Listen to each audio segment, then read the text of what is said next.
Unit 6 Reproduction. That is the unit 1 of plus 2 biology, and today we are going to do the chapter number 1, sexual reproduction in flowering plants. So first of all, let's read the introduction to this unit. Biology is the essence, in the essence is the story of life on earth. Biology का definition की है, story of life on earth no biology क्या है, and we have read this in living world too. While individual organisms die without fail, species continue to live through millions of years unless threatened by natural or anthropogenic extinction. ठीक है, ਹਾਲਾਂਕਿ ਜਿਹੜਾ individual ਆਰਗੈਨਿਜ਼ਮ ਆ ਉਹ ਕੀ ਹੈ, ਕੁਝ ਸਾਲਾਂ ਦੇ ਵਿੱਚ ਮਰ ਜਾਂਦਾ ਹੈ ਨਾ, ਬਟ ਜਿਹੜੀ ਸਪੀਸ਼ੀਜ਼ ਨੂੰ ਇੰਡੀਵਿਜੂਅਲ ਆਰਗੈਨਿਜ਼ਮ ਬਿਲੋਂਗ ਕਰਦਾ ਉਹ ਸਪੀਸ਼ੀਜ਼ ਲੱਖਾਂ ਹੀ ਸਾਲ ਜਿਉਂਦੀ ਰਹਿੰਦੀ ਆ।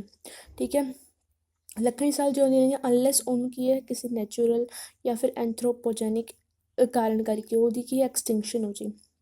ਨੈਚੁਰਲ ਕਾਰਨ ਕੋਈ ਵੀ ਡਿਜ਼ਾਸਟਰ ਹੋ ਸਕਦਾ ਜਿਹਦੇ ਕਰਕੇ ਸਾਰੀ ਦੀ ਸਾਰੀ ਸਪੀਸ਼ੀਜ਼ ਮਰ ਸਕਦੀ ਹੈ ਨਾ। ਐਂਥਰੋਪੋਜੈਨਿਕ ਮਤਲਬ ਜਿੱਦਾਂ ਐਕਸੈਸਿਵ ਹੰਟਿੰਗ ਹੋ ਗਈ, ਹੈਬਿਟੇਟ ਡਿਸਟਰਕਸ਼ਨਸ ਹੋ ਗਈ, right. Reproduction becomes a vital process without which species can not survive for long. ਹੁਣ ਇੱਕ ਇੰਡੀਵਿਜੂਅਲ ਆਰਗੈਨਿਜ਼ਮ ਤਾਂ ਥੋੜ੍ਹੇ ਚਿਰ ਉਹਦੇ ਵਿੱਚ ਮਰ ਜਾਂਦੇ, ਪਰ ਸਪੀਸ਼ੀਜ਼ ਇੰਨਾ ਚਿਰ ਕਿੱਦਾਂ ਜਿਉਂਦੀ ਰਹਿੰਦੀ ਹੈ ਨਾ, ਉਹ ਕੀ ਹੈ ਰੀਪਰੋਡਕਸ਼ਨ ਇਹਦਾ ਇੱਕ ਮੇਜਰ ਕਾਰਨ ਆ। ਰੀਪਰੋਡਕਸ਼ਨ ਇੱਕ ਵਾਈਟਲ ਪ੍ਰੋਸੈਸ ਹੈ, ਠੀਕ ਹੈ, ਬਹੁਤ ਹੀ ਜ਼ਿਆਦਾ ਜ਼ਰੂਰੀ ਪ੍ਰੋਸੈਸ ਹੈ, ਠੀਕ ਹੈ, ਜਿਹਦੇ ਨਾਲ ਕੀ ਆ ਸਪੀਸ਼ੀਜ਼ ਜਿਹੜੀ ਆ, ਜਿਹਦੇ ਨਾਲ ਸਪੀਸ਼ੀਜ਼ ਕਾਫੀ ਲੰਬਾ ਸਮਾਂ ਸਰਵਾਈਵ ਕਰ ਸਕਦੀ। ਰੀਪਰੋਡਕਸ਼ਨ ਮਤਲਬ ਆਪਦੀ ਕਾਪੀ ਬਣਾਉਣਾ। ਰੀਪਰੋਡਕਸ਼ਨ ਸੈਕਸ਼ੁਅਲ ਵੀ ਹੋ ਸਕਦੀ ਹੈ ਐਂਡ ਏਸੈਕਸ਼ੁਅਲ ਵੀ ਹੋ ਸਕਦੀ ਹੈ। ਈਚ ਇੰਡੀਵਿਜੂਅਲ ਲੀਵਸ ਇਟਸ ਪ੍ਰੋਜੈਨੀ ਬਾਈ ਏਸੈਕਸ਼ੁਅਲ ਔਰ ਸੈਕਸ਼ੁਅਲ ਮੀਨਸ। ਠੀਕ ਹੈ, ਹਰੇਕ ਇੰਡੀਵਿਜੂਅਲ ਆਪਦੀ ਪ੍ਰੋਜੈਨੀ ਬਣਾਉਣਾ ਬਾਈ ਏਸੈਕਸ਼ੁਅਲ ਜਾਂ ਫਿਰ ਸੈਕਸ਼ੁਅਲ ਮੀਨਸ ਦੇ ਨਾਲ। Sexual mode of reproduction enables creation of new variants so that survival advantage is enhanced. ਜਿਹੜੀ ਸੈਕਸ਼ੁਅਲ ਰੀਪਰੋਡਕਸ਼ਨ ਆ ਉਹਦੇ ਨਾਲ ਉਹਦੇ ਵਿੱਚ ਕੀ ਹੈ ਵੇਰੀਏਸ਼ਨਸ ਆਪਾਂ ਨੂੰ ਦੇਖਣ ਨੂੰ ਮਿਲਦੇ ਨੇ। ਇਹ ਸੈਕਸ਼ੁਅਲ ਦੇ ਵਿੱਚ ਤਾਂ ਬਿਲਕੁਲ ਆਪਣੀ ਐਗਜ਼ੈਕਟ ਕਾਪੀ ਹੋ ਜਾਂਦੀ ਹੈ ਨਾ, ਉਹਦੇ ਵਿੱਚ ਕੋਈ ਵੇਰੀਏਸ਼ਨ ਆਪਾਂ ਨੂੰ ਦੇਖਣ ਨੂੰ ਨਹੀਂ ਮਿਲਦਾ। ਬਟ ਸੈਕਸ਼ੁਅਲ ਦੇ ਵਿੱਚ ਕੀ ਆ, ਉਹਦੇ ਵਿੱਚ ਆਪਾਂ ਨੂੰ ਨਵੇਂ ਵੇਰੀਐਂਟਸ ਦੇਖਣ ਨੂੰ ਮਿਲਦੇ ਨੇ। ਅਲੱਗ-ਅਲੱਗ ਜਿਹੜੇ ਸਟ੍ਰੇਨਸ ਨੇ ਉਹ ਕੀ ਆ ਕਰੋਸਿੰਗ ਓਵਰ ਕਰਦੇ ਨੇ ਅਤੇ ਇਹਦੇ ਨਾਲ ਆਪਾਂ ਨਵਾਂ ਸਟ੍ਰੇਨ ਦੇਖਣ ਨੂੰ ਮਿਲਦਾ ਹੈ ਨਾ। ਅਤੇ ਇਹਦੇ ਨਾਲ ਜਿਹੜਾ ਹੈ ਸਰਵਾਈਵਲ ਵੀ ਸੌਖਾ ਹੋ ਜਾਂਦਾ ਹੈਗਾ। ਨਵੇਂ ਆਪਾਂ ਨੂੰ ਕੀ ਆ ਉਹਦੇ ਵਿੱਚ ਐਡਵਾਂਸਮੈਂਟਸ ਦੇਖਣ ਨੂੰ ਮਿਲਦੇ ਨੇ ਹੈ ਨਾ। This unit explains the details of reproductive process in flowering plants and humans as easy to relate representative examples. ਅਤੇ ਇਸ ਯੂਨਿਟ ਦੇ ਵਿੱਚ ਮਤਲਬ ਯੂਨਿਟ 1 ਆਫ +2 ਔਰ unit 6 of biology we are going to read about the sexual reproduction in flowering plants as well as the human beings.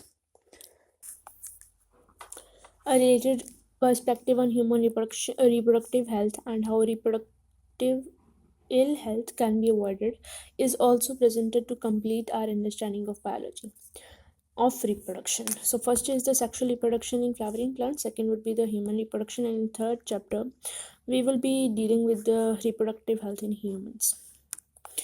So starting with it, we have a scientist over here, is Panchananan Maheshwari.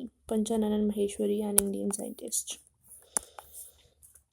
Born in November 1904 in Jaipur, Rajasthan, Panchananan Maheshwari rose to become one of the most distinguished botanists not only of India but of the entire world.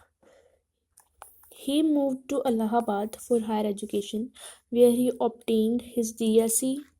During his college days, he was inspired by Dr. W. Dutchon, an American missionary teacher, to develop interest in botany and especially morphology. His teacher once expressed that if his student progresses ahead of him, it will give him a great satisfaction. These words encouraged Panchananan to inquire what he could do for his teacher in return. ਸੋ ਪੰਚਨਨ ਮਹੇਸ਼ਵਰੀ ਦਾ ਜਨਮ 1904 ਦੇ ਵਿੱਚ ਜੈਪੁਰ ਦੇ ਵਿੱਚ ਹੋਇਆ ਅਤੇ ਇਹ ਕੀ ਆ ਸਭ ਤੋਂ ਜ਼ਿਆਦਾ ਡਿਸਟਿੰਗੁਇਸ਼ੇਬਲ ਬੋਟਨਿਸਟ ਬਣੇ ਇੰਡੀਆ ਦੇ ਹੀ ਨਹੀਂ ਪੂਰੇ ਐਂਟਾਇਰ ਵਰਲਡ ਦੇ, ਮਤਲਬ ਪੂਰੇ ਦੇ ਪੂਰੀ ਦੁਨੀਆ ਦੇ ਵਿੱਚ ਸਭ ਤੋਂ ਜ਼ਿਆਦਾ ਇੱਕ ਜਾਣੇ ਮਾਣੇ ਕੀ ਬਣੇ ਇਹ ਬੋਟਨਿਸਟ ਬਣੇ। ਇਹ ਕੀ ਆ ਇਲਾਹਾਬਾਦ ਗਏ ਜੈਪੁਰ ਤੋਂ ਆਪਦੀ ਹਾਇਰ ਐਜੂਕੇਸ਼ਨ ਦੇ ਲਈ ਅਤੇ ਉੱਥੇ ਉਹਨਾਂ ਨੇ DSc ਕੀਤੀ ਅਤੇ ਇਹਨਾਂ ਦੇ ਕਾਲਜ ਡੇਜ਼ ਦੇ ਵਿੱਚ ਇਹ ਕੀ ਸੀ ਡਾਕਟਰ ਡਬਲਿਊ ਡਜੀਓਨ ਤੋਂ ਕਾਫੀ ਜ਼ਿਆਦਾ ਇੰਸਪਾਇਰ ਸੀਗੇ। ਇਹ ਇੱਕ ਅਮਰੀਕਨ ਮਿਸ਼ਨਰੀ ਟੀਚਰ ਸੀ, ਮਤਲਬ ਇਹਨਾਂ ਦੇ ਕਾਲਜ ਦੇ ਵਿੱਚ ਪੜ੍ਹਾਉਂਦੇ ਸੀਗੇ, ਅਮਰੀਕਾ ਤੋਂ ਟੀਚਰ ਸੀਗੇ ਇਹ। ਅਤੇ ਇਹ ਕੀ ਹੈ, ਜਵਾਕਾਂ ਦਾ ਇੰਟਰਸਟ ਵਧਾਉਂਦੇ ਸੀ ਬੋਟਨੀ ਦੇ ਵਿੱਚ, ਸਪੈਸ਼ਲੀ ਮੋਰਫੋਲੋਜੀ ਦੇ ਵਿੱਚ। ਅਤੇ ਇਹਨਾਂ ਦੇ ਟੀਚਰ ਨੇ ਇੱਕ ਵਾਰੀ ਐਕਸਪ੍ਰੈਸ ਕੀਤਾ ਕਿ ਜੇ ਕੋਈ ਇਹਨਾਂ ਦਾ ਬੱਚਾ ਇਹਨਾਂ ਤੋਂ ਅੱਗੇ ਲੰਘ ਜਾਂਦਾ ਹੈ ਨਾ, ਜ਼ਿਆਦਾ ਹੀ ਤਰੱਕੀ ਕਰ ਲੈਂਦਾ, ਤਾਂ ਇਹਨਾਂ ਦੇ ਲਈ ਕਾਫੀ ਜ਼ਿਆਦਾ ਸੈਟਿਸਫੈਕਸ਼ਨ ਹੋ ਗਈ। ਅਤੇ ਇਹੀ ਵਰਡਸ, ਠੀਕ ਹੈ, ਡਾਕਟਰ ਡਬਲਿਊ ਡਜੀਓਨ ਦੇ ਇਹੀ ਵਰਡਸ ਕਰਕੇ ਪੰਚਨ ਇਹਨਾਂ ਕਾਫੀ ਜ਼ਿਆਦਾ ਐਨਕਰੇਜ ਹੋਈ, ਅਤੇ ਉਹਨਾਂ ਨੇ ਜੋ ਉਹਨਾਂ ਤੋਂ ਬਣ ਸਕਿਆ ਆਪਦੇ ਟੀਚਰ ਨੂੰ ਪ੍ਰਾਊਡ ਫੀਲ ਕਰਾਉਣ ਵਾਸਤੇ, ਉਹਨਾਂ ਦੀ ਸੈਟਿਸਫੈਕਸ਼ਨ ਦੇਣ ਵਾਸਤੇ ਉਹਨਾਂ ਨੇ ਸਭ ਕੁਝ ਕੀਤਾ। He worked on embryological aspects and popularised the use of embryological characteristics in taxonomy. ਇਹਨਾਂ ਨੇ ਐਮਬ੍ਰੋਲੋਜੀਕਲ ਐਸਪੈਕਟਸ ਦੇ ਉੱਪਰ ਕੰਮ ਕੀਤਾ ਅਤੇ ਐਮਬ੍ਰੋਲੋਜੀਕਲ ਕਰੈਕਟਰਿਸਟਿਕਸ ਨੂੰ ਟੈਕਸੋਨੋਮੀ ਦੇ ਵਿੱਚ ਯੂਜ਼ ਕਰਨ ਨੂੰ ਪੋਪੂਲਰਾਈਜ਼ ਕੀਤਾ। ਮਤਲਬ ਟੈਕਸੋਨੋਮੀ ਦੇ ਵਿੱਚ ਐਮਬ੍ਰੋਲੋਜੀਕਲ ਕਰੈਕਟਰਸ ਦਾ ਯੂਜ਼ ਕਾਫੀ ਜ਼ਿਆਦਾ ਇਹਨਾਂ ਨੇ ਹੀ ਲਿਆਂਦਾ। He established the department of botany, university of Delhi, as an important centre of research in embryology and tissue culture. ਅਤੇ ਇਹਨਾਂ ਨੇ ਕੀ ਆ, ਯੂਨੀਵਰਸਿਟੀ ਆਫ ਦਿੱਲੀ ਦੇ ਵਿੱਚ, ਠੀਕ ਹੈ, ਇੱਕ ਡਿਪਾਰਟਮੈਂਟ ਆਫ ਬੋਟਨੀ ਬਣਾਇਆ, ਠੀਕ ਹੈ, ਅਤੇ ਇਹ ਇੱਕ ਇੰਪੋਰਟੈਂਟ ਰਿਸਰਚ ਸੈਂਟਰ ਸੀਗਾ ਐਮਬ੍ਰੋਲੋਜੀ ਅਤੇ ਟਿਸ਼ੂ ਕਲਚਰ ਦੇ ਉੱਪਰ, ਠੀਕ ਹੈ। He also emphasised the need for initiation of work on artificial culture of immature embryos. ਹੁਣ ਜਿੱਦਾਂ ਟਿਸ਼ੂ ਕਲਚਰ ਆ ਹੈ ਨਾ, ਆਰਟੀਫਿਸ਼ੀਅਲ ਕਲਚਰ ਆ, ਅਤੇ ਇਹਨਾਂ ਨੇ ਕੀ ਆ, ਇਹਨੂੰ ਵੀ ਐਮਫਸਾਈਜ਼ ਕੀਤਾ ਕਿ ਇੱਕ ਜ਼ਰੂਰਤ ਆ ਆਰਟੀਫਿਸ਼ੀਅਲ ਕਲਚਰ ਡਿਵੈਲਪ ਕਰਨ ਦੀ, ਇਮੈਚਿਓਰ ਐਮਬ੍ਰਿਓਸ ਨੂੰ ਆਰਟੀਫਿਸ਼ੀਅਲੀ ਗਰੋ ਕਰਨ ਦੇ ਲਈ, ਠੀਕ ਹੈ। These days tissue culture has become a landmark in science. ਅਤੇ ਹੁਣ ਜਿਹੜਾ ਟਿਸ਼ੂ ਕਲਚਰ ਆ, ਆਰਟੀਫਿਸ਼ੀਅਲ ਕਲਚਰ ਆ, ਉਹ ਕਾਫੀ ਜ਼ਿਆਦਾ ਕੀ ਆ, ਲੈਂਡਮਾਰਕ ਬਣ ਚੁੱਕਿਆ ਸਾਇੰਸ ਦੇ ਵਿੱਚ। His work on test tube fertilisation and intra ovarian pollination won world wide acclaim. ਇਹਨਾਂ ਨੇ ਕੀ ਆ, ਟੈਸਟ ਟਿਊਬ ਫਰਟੀਲਾਈਜੇਸ਼ਨ ਦੇ ਉੱਪਰ ਕੰਮ ਕੀਤਾ, ਮਤਲਬ ਟੈਸਟ ਟਿਊਬ ਦੇ ਵਿੱਚ ਐਂਥਰ ਪੋਲਨ ਗ੍ਰੇਨ ਅਤੇ ਐਗ ਦੀ ਹੈ ਨਾ ਫਰਟੀਲਾਈਜੇਸ਼ਨ ਕਰਾਉਣੀ, ਐਂਡ ਇੰਟਰਾ ਓਵੇਰੀਅਨ ਪੋਲੀਨੇਸ਼ਨ, ਅਤੇ ਸਿੱਧਾ ਓਵਰੀ ਦੇ ਵਿੱਚ ਹੀ ਪੋਲਨ ਗ੍ਰੇਨਸ ਦਾ ਲੈ ਕੇ ਜਾਣਾ, ਰਾਈਟ। ਇਹੀ ਕੰਮ ਇਹਨਾਂ ਦੇ ਵਰਲਡ ਵਾਈਡ ਪੱਧਰ ਦੇ ਉੱਪਰ ਕੀ ਰੈਕਗਨਾਈਜ਼ ਕੀਤੇ ਗਏ। He was honoured with fellowship of Royal Society of London, ਠੀਕ ਆ। ਅਤੇ ਇਹਨਾਂ ਦੇ ਕੰਮਾਂ ਕਰਕੇ ਇਹਨਾਂ ਨੂੰ ਕੀ ਆ, ਰਾਇਲ ਸੁਸਾਇਟੀ ਆਫ ਲੰਡਨ ਦੇ ਵਿੱਚ ਫੈਲੋਸ਼ਿਪ ਮਿਲੀ, Indian national society science academy and several other institutions of excellence, ਠੀਕ ਹੈ। ਕਾਹਦੇ ਵਿੱਚ ਮਿਲੀ, ਇੱਕ ਤਾਂ ਰਾਇਲ ਸੁਸਾਇਟੀ ਆਫ ਲੰਡਨ ਦੇ ਵਿੱਚ ਫੈਲੋਸ਼ਿਪ ਮਿਲੀ, Indian national academy science academy ਦੇ ਵਿੱਚ ਮਿਲੀ, ਅਤੇ ਹੋਰ ਵੀ ਕਾਫੀ ਜ਼ਿਆਦਾ ਇੰਸਟੀਟਿਊਟਸ ਦੇ ਵਿੱਚ ਇਹਨਾਂ ਨੂੰ ਕੀ ਫੈਲੋਸ਼ਿਪ ਮਿਲੀ। He encouraged general education and made a significant contribution to school education by his leadership in bringing out the very first textbook of biology for higher secondary schools published by NCERT in 1964। ਇਹਨਾਂ ਨੇ ਕੀ ਕੀਤਾ, general education ਨੂੰ encourage ਕੀਤਾ, ਅਤੇ ਕਾਫੀ ਵੱਡਾ ਇਹਨਾਂ ਨੇ contribution ਕੀਤਾ ਸਕੂਲ ਐਜੂਕੇਸ਼ਨ ਦੇ ਵਿੱਚ, ਠੀਕ ਹੈ। ਕਿਉਂਕਿ ਇਹਨਾਂ ਨੇ ਕੀ ਕੀਤਾ ਸੀ, ਇਹਨਾਂ ਨੇ ਲੀਡਰਸ਼ਿਪ ਦਿੱਤੀ ਵੈਰੀ ਫਸਟ ਟੈਕਸਟ ਬੁੱਕ, ਮਤਲਬ ਜਿਹੜੀ ਸਭ ਤੋਂ ਪਹਿਲੀ ਬਾਇਓਲੋਜੀ ਦੀ ਟੈਕਸਟ ਬੁੱਕ ਸੀਗੀ ਨਾ ਹਾਇਰ ਸੈਕੰਡਰੀ ਐਜੂਕੇਸ਼ਨ ਵਾਸਤੇ, ਜਿਹੜੀ ਕਿ 1964 ਦੇ ਵਿੱਚ ਪਬਲਿਸ਼ ਹੋਈ ਸੀ, ਉਹ ਕੀ ਆ, ਇਹਨਾਂ ਦੇ ਦੁਆਰਾ ਲਿਖੀ ਗਈ ਸੀ, ਪੰਚਨ ਨੰਦਨ ਮਾਹੇਸ਼ਵਰੀ ਦੇ ਦੁਆਰਾ, okay. He encouraged general education and made a significant contribution to school education by his leadership in bringing out the very first textbook of biology for higher secondary schools published by NCERT in 1964।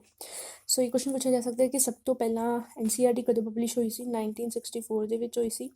And higher secondary school ਦੀ ਜਿਹੜੀ NCERT ਸੀ ਕਿਹਦੇ ਦੁਆਰਾ ਲਿਖੀ ਗਈ ਸੀ, ਕੌਣ leadership ਕਰ ਰਿਹਾ ਸੀ, ਪੰਚਨ ਨੰਦਨ ਮਾਹੇਸ਼ਵਰੀ। ਹੁਣ ਆਪਾਂ ਇੱਕ ਵਾਰੀ ਦੁਆਰਾ ਤੋਂ ਇਹਨਾਂ ਦਾ ਮੋਟਾ ਮੋਟਾ ਸਭ ਕੁਛ ਦੇਖ ਲੈਂਦੇ ਹਾਂ।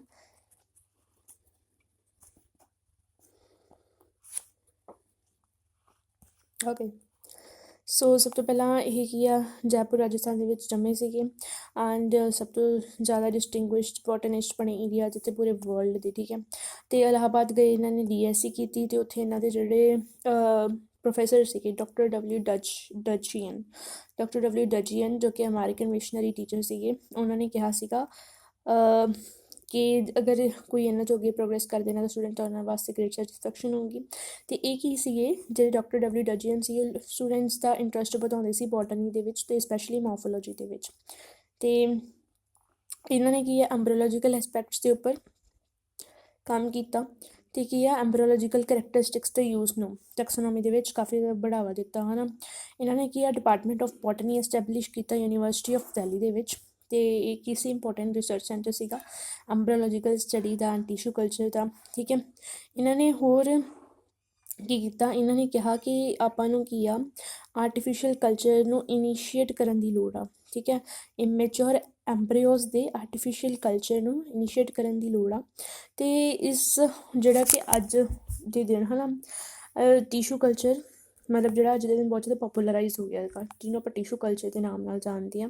ਇਹਨਾਂ ਨੇ ਕੀ ਆ ਟੈਸਟ ਟਿਊਬ ਫਰਟੀਲਾਈਜੇਸ਼ਨ ਦੇ ਉੱਪਰ ਕਾਫੀ ਕੰਮ ਕੀਤਾ ਐਂਡ ਇੰਟਰਾਓਵੇਰੀਅਨ ਪੋਪੂਲੇਸ਼ਨ ਦੇ ਉੱਪਰ ਵੀ ਕਾਫੀ ਕੰਮ ਕੀਤਾ, ਅਤੇ ਇਹ ਇਹਨਾਂ ਦਾ ਵਰਲਡ ਵਾਈਡ ਬਹੁਤ ਜ਼ਿਆਦਾ ਮਸ਼ਹੂਰ ਹੋਇਆ। ਇਹਨਾਂ ਨੂੰ ਕੀ ਆ ਇਹਨਾਂ ਦੇ ਕੰਮਾਂ ਕਰਕੇ ਫੈਲੋਸ਼ਿਪ ਮਿਲੀ ਰਾਇਲ ਸੁਸਾਇਟੀ ਆਫ ਲੰਡਨ ਦੇ ਵਿੱਚ, ਇੰਡੀਅਨ ਨੈਸ਼ਨਲ ਸਾਇੰਸ ਅਕੈਡਮੀ ਦੇ ਵਿੱਚ, ਅਤੇ ਹੋਰ ਵੀ ਕਈ ਜ਼ਿਆਦਾ ਇੰਸਟੀਟਿਊਸ਼ਨਸ ਦੇ ਵਿੱਚ। ਇਹਨਾਂ ਨੇ ਜਨਰਲ ਐਜੂਕੇਸ਼ਨ ਨੂੰ ਐਨਕਰੇਜ ਕੀਤਾ ਐਂਡ ਇੱਕ ਸਿਗਨੀਫਿਕੈਂਟ ਕੰਟਰੀਬਿਊਸ਼ਨ ਦਿੱਤਾ ਸਕੂਲ ਐਜੂਕੇਸ਼ਨ ਦੇ ਵਿੱਚ। ਅਤੇ ਵੈਰੀ ਫਸਟ ਟੈਕਸਟ ਬੁੱਕ ਜਿਹੜੀ ਸੀ ਬਾਇਓਲੋਜੀ ਦੀ ਹਾਇਰ ਸੈਕੰਡਰੀ ਸਕੂਲ ਦੀ, ਉਹ ਜਿਹੜੀ NCERT ਦੇ ਵਿੱਚ ਜਿਹੜੀ NCERT ਨੇ ਪਬਲਿਸ਼ ਕੀਤੀ ਸੀ 1964 ਦੇ ਵਿੱਚ, ਉਹਦੇ ਵਿੱਚ ਇਹਨਾਂ ਨੇ ਕਾਫੀ ਜ਼ਿਆਦਾ ਲੀਡਰਸ਼ਿਪ ਨਿਭਾਈ। Okay, now starting with our chapters, the sexual reproduction in flowering plants.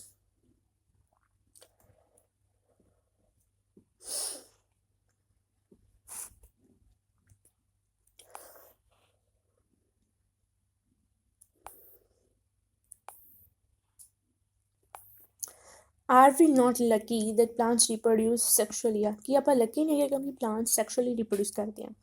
ਕਿ ਆਪਾਂ ਸੱਚੀ ਲੱਕੀ ਆ ਕਿ ਪਲਾਂਟਸ ਸੈਕਸ਼ੁਅਲੀ ਰਿਪਰੋਡਿਊਸ ਕਰਦੇ ਆ ਅਤੇ ਉਹਦੇ ਨਾਲ ਆਪਾਂ ਨੂੰ ਕੋਈ ਫਾਇਦਾ ਹੁੰਦਾ? ਯੈਸ ਆਫ ਕੋਰਸ, ਕਿਉਂਕਿ ਜੇ ਪਲਾਂਟਸ ਸੈਕਸ਼ੁਅਲੀ ਰਿਪਰੋਡਿਊਸ ਕਰਦੇ ਆ ਤਾਂ ਉਹਦੇ ਕਰਕੇ ਹੀ ਆਪਾਂ ਨੂੰ ਫਰੂਟਸ ਮਿਲਦੇ ਨੇ। ਠੀਕ ਹੈ, ਉਹਦੇ ਕਰਕੇ ਹੀ ਸੀਡਸ ਬਣਦੇ ਨੇ ਜਿਸ ਨਾਲ ਆਪਾਂ ਹੋਰ ਪਲਾਂਟਸ ਨੂੰ ਗਰੋ ਕਰ ਸਕਦੇ ਹਾਂ। ਠੀਕ ਹੈ, ਐਂਡ ਫਲਾਵਰਸ ਵੀ ਮਿਲਦੇ ਨੇ ਜਿਹਨਾਂ ਤੋਂ ਹਨੀ ਬਣਦਾ ਹੈ ਨਾ।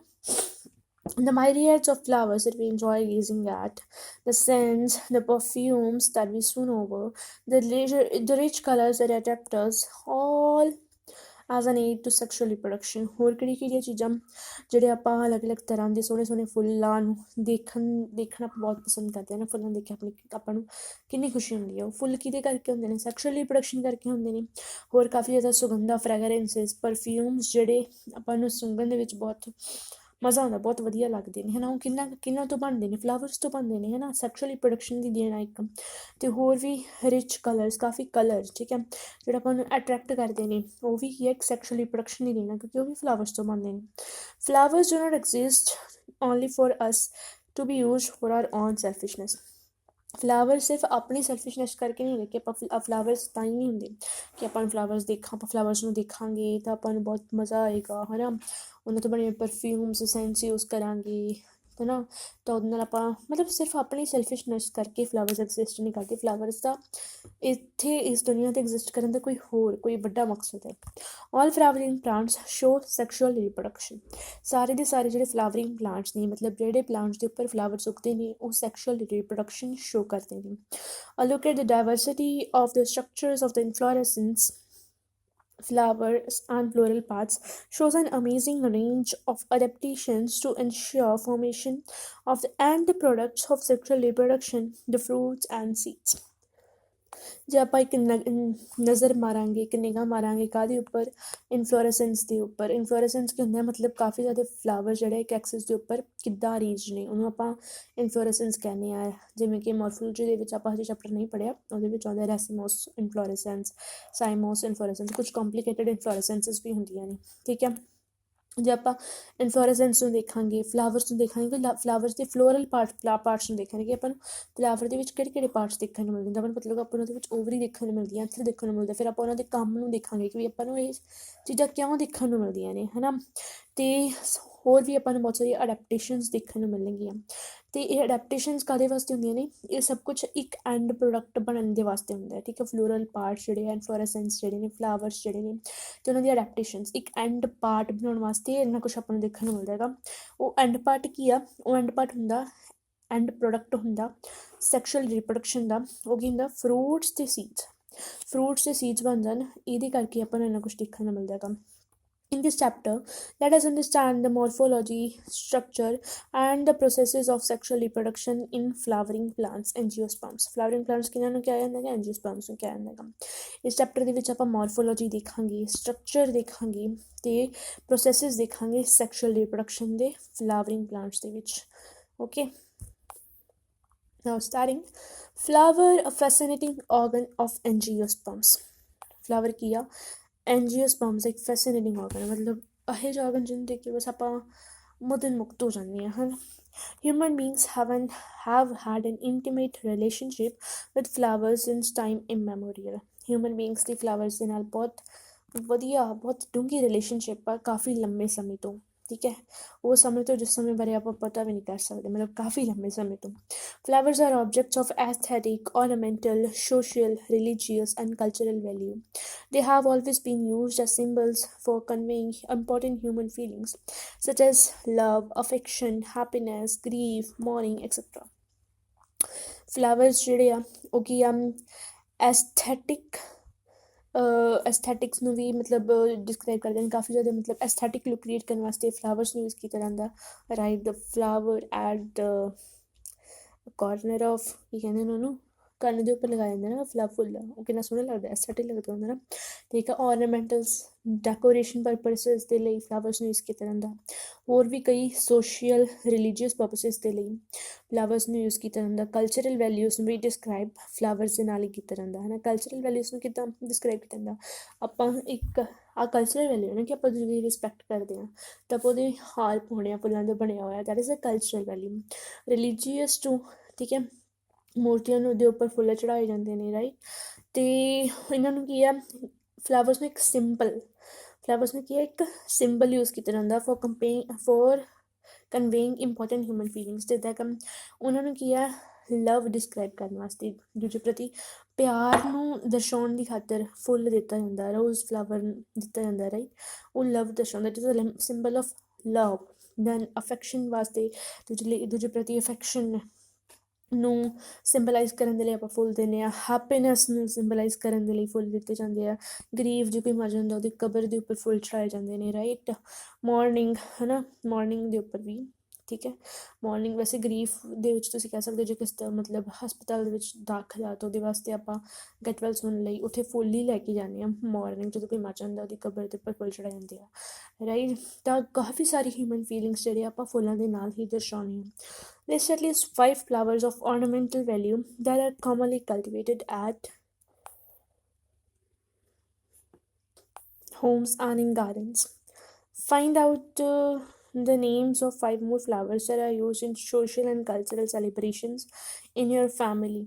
Have you heard of floriculture? What does it refers to? Okay, ਤੁਸੀਂ 5 ਫਲਾਵਰਸ ਦੇ ਨਾਮ ਦਿਓ ਜਿਹੜੇ ਕਿ ਕਾਮਨਲੀ ਹੋਮਸ ਅਤੇ ਗਾਰਡਨਸ ਦੇ ਵਿੱਚ ਕਲਟੀਵੇਟ ਕੀਤੇ ਜਾਂਦੇ ਨੇ। 5 ਫਲਾਵਰਸ ਫੋਰ ਦ ਔਰਨਾਮੈਂਟਲ ਵੈਲਿਊ, ਮਤਲਬ ਡੈਕੋਰੇਸ਼ਨ ਪਰਪਸਿਸ ਦੇ ਲਈ ਕੋਈ ਇਹੋ ਜਿਹੇ 5 ਫਲਾਵਰਸ ਜਿਹੜੇ ਕਿ ਕਾਮਨਲੀ ਆਪਣੇ ਘਰਾਂ ਦੇ ਵਿੱਚ, ਆਪਣੇ ਗਾਰਡਨਸ ਦੇ ਵਿੱਚ ਦੇਖਣ ਨੂੰ ਮਿਲਦੇ ਨੇ, ਹੈ ਨਾ। ਕਾਫੀ ਜ਼ਿਆਦਾ ਫਲਾਵਰਸ ਦੇਖਣ ਨੂੰ ਮਿਲਦੇ ਨੇ, like some people do cultivate rose and lily, marigold is also cultivated, and China rose, yeah, and any other flower you can write here, है ना। and ਤੁਸੀਂ ਹੁਣ 5 ਫਲਾਵਰਸ ਦੇ ਨਾਮ ਦੇਣੇ ਨੇ, 5 ਮੋਰ ਫਲਾਵਰਸ ਦੀ ਅਲੱਗ ਫਲਾਵਰਸ ਹੋਣੇ ਚਾਹੀਦੇ ਆ ਜਿਹੜੇ ਕਿ ਸੋਸ਼ਲ ਅਤੇ ਕਲਚਰਲ ਸੈਲੀਬ੍ਰੇਸ਼ਨ ਦੇ ਉੱਪਰ ਤੁਹਾਡੀ ਫੈਮਿਲੀ ਦੇ ਵਿੱਚ ਯੂਜ਼ ਕੀਤੇ ਜਾਂਦੇ। ਕਾਫੀ ਦੇ ਫਲਾਵਰਸ ਇੱਦਾਂ ਵੀ ਯੂ ਨੋ ਦੈਟ ਅਲੱਗ-ਅਲੱਗ ਤਰ੍ਹਾਂ ਦੇ ਫਲਾਵਰਸ ਹੁੰਦੇ ਆ, ਲਾਈਕ ਆਪਾਂ ਲਵ ਨੂੰ ਦਰਸਾਉਣ ਵਾਸਤੇ ਅਲੱਗ ਤਰ੍ਹਾਂ ਦੇ ਫਲਾਵਰ ਯੂਜ਼ ਕਰਦੇ ਹਾਂ। ਵੈਰਸ ਮੋਰਨਿੰਗ, ਹੈ ਨਾ, ਜੇ ਕਬਰ ਦੇ ਉੱਪਰ ਚੜਾਉਂਦੇ ਆ ਤਾਂ ਕੋਈ ਉਹ ਅੱਡ ਫੁੱਲ, ਹਰ ਇੱਕ ਜੇ ਕੋਈ ਕਬਰ ਦੇ ਉੱਪਰ ਚੜਾਉਂਦੇ ਤਾਂ ਉਹ ਕੀ ਆ, ਮੇਜਰਲੀ ਬਲੂ ਜਾਂ ਵਾਈਟ ਕਲਰ ਦੇ ਫਲਾਵਰਸ ਹੁੰਦੇ ਆ। ਵੈਰਸ ਲਵ ਨੂੰ ਦਰਸਾਉਣ ਦੇ ਲਈ ਪਿੰਕ ਔਰ ਰੈੱਡ ਕਲਰ ਦੇ ਫਲਾਵਰਸ ਹੁੰਦੇ ਆ, ਹੈ ਨਾ। ਅਤੇ ਰੰਗ ਨਾਲ ਲਿੰਕ ਕਰਕੇ ਹੋਰ ਅਲੱਗ-ਅਲੱਗ ਫਲਾਵਰਸ ਨਾਲ ਅਲੱਗ-ਅਲੱਗ ਫੀਲਿੰਗਸ ਜੁੜੀਆਂ ਹੁੰਦੀਆਂ ਨੇ, ਠੀਕ ਹੈ। ਅਤੇ ਕੀ ਤੁਸੀਂ ਕਦੇ ਫਲੋਰੀਕਲਚਰ ਬਾਰੇ ਸੁਣਿਆ? ਫਲੋਰੀਕਲਚਰ ਕੀ ਹੁੰਦਾ? The cultivation of flowers is known as floriculture, ਠੀਕ ਹੈ। Now before moving further we should look at the diagram of a flower. Okay, so ਇਦਾਂ ਦਾ ਫੁੱਲ ਹੁੰਦਾ। ਆਹ 2 ਪੱਤੀਆਂ ਦਿਖਾਈਆਂ ਨੇ, 2 ਇੱਧਰ ਵੀ ਹੋਣਗੀਆਂ, ਓਕੇ 2 ਜਾਂ 3 ਜਿੰਨੀਆਂ ਵੀ, ਓਕੇ। ਸੋ ਸਭ ਤੋਂ ਪਹਿਲਾਂ ਆਪਾਂ ਸਭ ਤੋਂ ਨੀਚੋਂ ਸ਼ੁਰੂ ਕਰਦੇ ਹਾਂ। ਆਹ ਟਾਹਣੀ ਆ ਜਿਹਦੇ ਨਾਲ ਉਹ ਜੁੜਿਆ ਹੁੰਦਾ ਫੁੱਲ, ਅਤੇ ਆਹ ਟਾਹਣੀ ਨੂੰ ਕਿਹਾ ਕੀ ਜਾਂਦਾ, ਇਹ ਟਾਹਣੀ ਨੂੰ ਕਿਹਾ ਜਾਂਦਾ ਗਾ ਪੈਡੀਸਲ। The stalk with the help of which the flower is attached to the branch of the tree or the plant, you can say.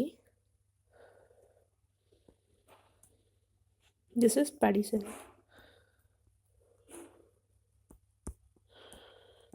This is not working properly.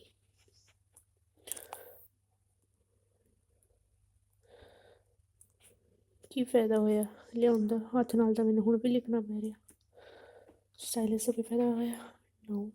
Okay, ਸੋ ਫਿਰ ਆ ਪੈਡੀਸੈਲ ਹੁੰਦਾ ਸਭ ਤੋਂ ਨੀਚੇ, ਜਿਹਦੇ ਅੱਗੇ ਆ ਸਟਾਕ ਲਾਈਕ ਸਟਰਕਚਰ ਹੁੰਦਾ ਨਾ, ਉਹਨੂੰ ਪੈਡੀਸੈਲ ਕਹਿੰਦੇ ਆ। ਆਹ ਪੈਡੀਸੈਲ ਦੇ ਉੱਪਰ ਆਪਾਂ ਨੂੰ ਬਿਲਕੁਲ ਦੇਖਣ ਨੂੰ ਮਿਲਦਾ ਦਾ ਬਲਬ ਲਾਈਕ ਸਟਰਕਚਰ, ਠੀਕ ਹੈ, ਇਹਨੂੰ ਓਵਰੀ ਕਿਹਾ ਜਾਂਦਾ ਹੈਗਾ, ਠੀਕ ਹੈ। ਆਹ ਕੀ ਹੈ, ਓਵਰੀ ਹੈ, ਦਿਸ ਵਨ। ਅਤੇ ਓਵਰੀ ਦੇ ਵਿੱਚ ਅੱਗੇ ਆਪਾਂ ਨੂੰ ਓਵਿਊਲ ਦੇਖਣ ਨੂੰ ਮਿਲਦਾ, ਉਹ ਸਭ ਆਪਾਂ ਬਾਅਦ 'ਚ ਦੇਖਾਂਗੇ, ਠੀਕ ਹੈ, ਡਿਟੇਲ ਦੇ ਵਿੱਚ। ਅਤੇ ਓਵਰੀ ਦੇ ਸਾਈਡਾਂ 'ਤੇ ਆਪਾਂ ਨੂੰ ਗ੍ਰੀਨ ਕਲਰ ਦੇ ਸਟਰਕਚਰਸ ਦੇਖਣ ਨੂੰ ਮਿਲਦੇ ਨੇ, ਉਹਨੂੰ ਕੀ ਕਿਹਾ ਜਾਂਦਾ, ਸੈਪਲ ਕਿਹਾ ਜਾਂਦਾ।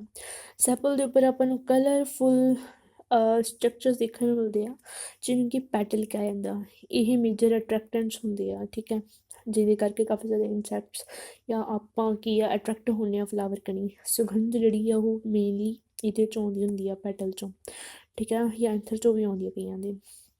ਐਂਡ ਠੀਕ ਆ, ਉਹ ਅਤੇ ਆ ਓਵਰੀ ਸੀ ਹੈ ਨਾ, ਓਵਰੀ ਦੇ ਉੱਪਰ ਆ ਵੱਡੀ ਸਾਰੀ ਸਟਾਕ ਹੁੰਦੀ ਹੈ ਜਿਹੜੀ ਉੱਪਰ ਨੂੰ ਨਿਕਲਦੀ ਆ, ਓਵਰੀ ਤੋਂ ਬਾਹਰ ਨੂੰ ਨਿਕਲਦੀ ਆ, ਉਸਨੂੰ ਕਿਹਾ ਜਾਂਦਾ ਸਟਾਈਲ, ਠੀਕ ਹੈ। ਅਤੇ ਉਹਦੇ ਇੱਥੇ ਕੀ ਆ, ਥੋੜ੍ਹਾ ਜਿਹਾ ਇੱਦਾਂ ਦਾ ਸਟਰਕਚਰ ਆ ਜਿਹੜਾ ਕਿ ਚਿਪਚਿਪਾ ਹੁੰਦਾ, ਠੀਕ ਹੈ, ਅਤੇ ਇਹਨੂੰ ਕਿਹਾ ਜਾਂਦਾ ਸਟਿਗਮਾ। ਇਹ ਚਿਪਚਿਪਾ ਕਿਆ ਹੁੰਦਾ, ਉਹ ਆਪਾਂ ਵੈਸੇ ਤਾਂ ਜੇ ਤੁਹਾਨੂੰ ਨਹੀਂ ਪਤਾ ਹੈ ਨਾ, ਵੈਸੇ 10th ਦੇ ਵਿੱਚ ਸੀਗਾ, ਤੁਹਾਨੂੰ ਪਤਾ ਹੀ ਹੋਊਗਾ ਕਿ ਇਹਦੇ ਉੱਪਰ ਕੀ ਪੋਲਨ ਗ੍ਰੇਨਸ ਹੈ ਨਾ ਚਿਪ ਜਾਣ ਆਉਣ, ਤਾਂ ਪੋਲਨ ਗ੍ਰੇਨਸ ਇੱਥੇ ਸਟਿਕ ਕਰ ਜਾਣ। ਪੋਲਨ ਗ੍ਰੇਨਸ ਨੂੰ ਸਟਿਕ ਕਰਨ ਦੇ ਲਈ ਇਹ ਚਿਪਚਿਪਾ ਹੁੰਦਾ ਗਾ। ਜਾਂ ਜੇ ਕੋਈ ਇਨਸੈਕਟ ਹੈ, ਇਨਸੈਕਟ ਆ ਕੇ ਬੈਠਿਆ, ਉਹਦੀ ਬੋਡੀ ਦੇ ਉੱਪਰ ਕੋਈ ਪੋਲਨ ਗ੍ਰੇਨ ਲੱਗਿਆ ਹੋਇਆ, ਤਾਂ ਉਹ ਇੱਥੇ ਰਹਿ ਜਾਏ, ਉਹਦੇ ਨਾਲ ਨਾ ਉੱਡ ਜੇ, ਹੈ ਨਾ। ਫਿਰ ਆਹ ਸੀਗਾ ਫੀਮੇਲ ਪਾਰਟ, ਜਿਹਨੂੰ ਕਿ ਪਿਸਟਿਲ ਜਾਂ ਫਿਰ ਕਾਰਪਲ ਕਿਹਾ ਜਾਂਦਾ। ਪਿਸਟਿਲ ਜਾਂ ਕਾਰਪਲ ਦੇ ਵਿੱਚ 3 ਚੀਜ਼ਾਂ ਹੁੰਦੀਆਂ ਨੇ, stigma, style and that one ovary. Ovary ਕਿੱਥੇ ਗਈ, ਨੀਚੇ ਆ, ਜਾਂ ਜਸਟ, ਠੀਕ ਆ, 3 ਚੀਜ਼ਾਂ ਹੁੰਦੀਆਂ ਨੇ। ਅਤੇ ਆਹ ਇੰਨੇ ਪਾਰਟ ਨੂੰ, ਫੀਮੇਲ ਪਾਰਟ ਨੂੰ ਕੀ ਕਿਹਾ ਜਾਂਦਾ ਹੈਗਾ, ਪਿਸਟਿਲ ਕਿਹਾ ਜਾਂਦਾ। ਲਿਖਦਾ ਤਾਂ ਅੱਛਾ ਵੀ ਨਹੀਂ ਹੈ, ਪਿਸਟਿਲ, ਜਾਂ ਤੁਸੀਂ ਕਹਿ ਸਕਦੇ ਹੋ ਕਾਰਪਲ, ਓਕੇ। ਐਂਡ ਆਹ ਲੰਬੇ ਲੰਬੇ ਜਿਹੜੇ ਸਟਰਕਚਰਸ ਨੇ, ਦੀਸ ਵਨ, ਇਹ ਮੇਲ ਉਹ ਹੁੰਦੇ ਨੇ, male reproductive organ you can see, male sex organ you can see, ਅਤੇ ਇਹਨਾਂ ਨੂੰ ਕਿਹਾ ਜਾਂਦਾ ਗਾ ਸਟੇਮਨ, ਸਟੇਮਨ, ਓਕੇ। ਐਂਡ ਜਿਹੜਾ ਲੰਬਾ ਜਿਹਾ ਪਾਰਟ ਹੁੰਦਾ ਸਟੇਮਨ ਦਾ, ਉਹਨੂੰ ਕਿਹਾ ਜਾਂਦਾ ਫਿਲਾਮੈਂਟ। ਐਂਡ ਇਹਦੀ ਟਿਪ ਨੂੰ ਕਿਹਾ ਜਾਂਦਾ ਹੈਗਾ ਐਂਥਰ। So this is the basic structure of a flower. Basic structure, not every flower has the exactly same structure. To a biologist, flowers are morphological and embryological marvels and the sites of sexual reproduction. ਹਰੇਕ ਬਾਇਓਲੋਜਿਸਟ ਦੇ ਲਈ ਜਿਹੜੇ flowers ਹੁੰਦੇ ਆ ਉਹ ਮੋਰਫੋਲੋਜੀਕਲ ਅਤੇ ਐਂਬਰੀਓਲੋਜੀਕਲ marvellous ਨੇ, ਠੀਕ ਹੈ। ਮੋਰਫੋਲੋਜੀਕਲ ਕਿੱਦਾਂ, ਕਿਉਂਕਿ ਅਲੱਗ ਅਲੱਗ ਫਲਾਵਰ ਦੀ ਅਲੱਗ ਅਲੱਗ ਮੋਰਫੋਲੋਜੀ ਆਪਾਂ ਨੂੰ ਦੇਖਣ ਨੂੰ ਮਿਲਦੀ ਆ। ਐਂਡ ਐਂਬਰੀਓਲੋਜੀਕਲ ਹੈ ਨਾ, ਐਂਬਰੀਓਲੋਜੀਕਲ ਅਲਟਰਾ ਸਟਰਕਚਰ ਵੀ ਆਪਾਂ ਨੂੰ ਅਲੱਗ ਅਲੱਗ ਦੇਖਣ ਨੂੰ ਮਿਲਦਾ। ਐਂਡ ਐਂਬਰੀਓਲੋਜੀਕਲ ਡਿਵੈਲਪਮੈਂਟ ਜਿਹੜੀ ਆ ਉਹ ਵੀ ਫਲਾਵਰ ਦੇ ਵਿੱਚ ਹੀ ਹੁੰਦੀ ਆ। The flowers ਹੀ ਨੇ sites of sexual reproduction. In earlier classes you have read the various parts of a flower. 10th ਦੇ ਵਿੱਚ ਪੜ੍ਹਾਈ ਗਈ ਨੇ, ਠੀਕ ਹੈ। Figure 1.1 will help you recall the parts of a typical flower. ਆਪਾਂ ਆਲਰੇਡੀ ਦੇਖ ਲਈ। Can you name the 2 parts in a flower in which the 2 most important units of sexual reproduction develop? Can you name the 2 parts in a flower? ਕਿ ਤੁਸੀਂ 2 parts flower ਦੇ ਵਿੱਚ ਨਾਮ ਕਰ ਸਕਦੇ ਹੋ ਜਿਨ੍ਹਾਂ ਦੇ ਵਿੱਚ ਕੀ ਹੈ most important units of sexual reproduction develop ਕਰਦੇ ਆ, ਠੀਕ ਆ। ਜੇ ਆਪਾਂ ਪੋਲਨ ਗ੍ਰੇਨ ਦੀ ਗੱਲ ਕਰੀਏ ਦਾ ਪੋਲਨ ਗ੍ਰੇਨ ਜਿਹੜਾ ਹੈ ਸਟੇਮਨ ਦੇ ਵਿੱਚ ਡਿਵੈਲਪ ਕਰਦਾ, ਪਰਟੀਕੂਲਰਲੀ ਐਂਥਰ ਦੇ ਅੰਦਰ। ਅਤੇ ਜੇ ਆਪਾਂ ਐਗ ਦੀ ਗੱਲ ਕਰੀਏ ਤਾਂ ਐਗ ਜਿਹੜਾ ਆ ਉਹ ਪਿਸਤਿਲ ਔਰ ਕਾਰਪਲ ਦੇ ਵਿੱਚ ਡਿਵੈਲਪ ਕਰਦਾ, ਪਰਟੀਕੂਲਰਲੀ ਓਵਰੀ ਦੇ ਅੰਦਰ ਵੀ ਓਵਿਊਲ ਦੇ ਅੰਦਰ, right. So these are the two main parts, most important units you can say. Next is pre-fertilization structure and events. This will be doing in the next video.